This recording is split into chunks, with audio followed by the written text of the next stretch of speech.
మంగళవారం మంచిది కాదు అని ఒక కుక్కని కన్విన్స్ చేయలేం. శ్రావణ శుక్రవారం రోజు స్నానం చేస్తే స్వర్గానికి వెళ్తావు అని ఒక కోతికి నచ్చ చెప్పలేం. ప్రపంచంలో ఏ జంతువు ఫిక్షనల్ స్టోరీస్ నమ్మవు, నిజాన్ని నమ్ముతాయి. కానీ ఈ బూడిది రాస్తే దెయ్యం రాదు అంటే మనం నమ్ముతాం. ఈ రాయి లోపల పెట్టుకో ప్రపంచాన్ని ఏళ్తామంటే మనం నమ్ముతాం. మనిషి మైగ్రేట్ అయిన నాడు బానే ఉన్నాడు.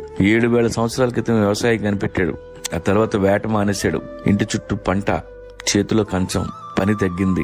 అక్కడి నుంచి అన్ని దరిద్రాలు చుట్టుకున్నాయి. తర్వాత దేవుడు పుట్టాడు, మతం పుట్టింది, బిలీఫ్ సిస్టమ్స్ తయారయ్యాయి. వాటి మధ్య పెరిగాం. క్వశ్చన్ చేసే ధైర్యం లేదు.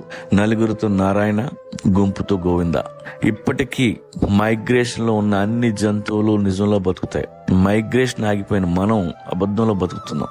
ఫ్రీగా ప్లేట్లోకి అన్నం వచ్చిన రోజులు ఇలాగే ఉంటాం. కానీ వేటగాడు ఎప్పుడు అలర్ట్ గా ఉంటాడు. మీ వేట ఆపొద్దు, మీ ఊళ్ళో ఉండొద్దు, కడుపు నిండిన వాడి పక్కలో అసలు కూర్చోవద్దు.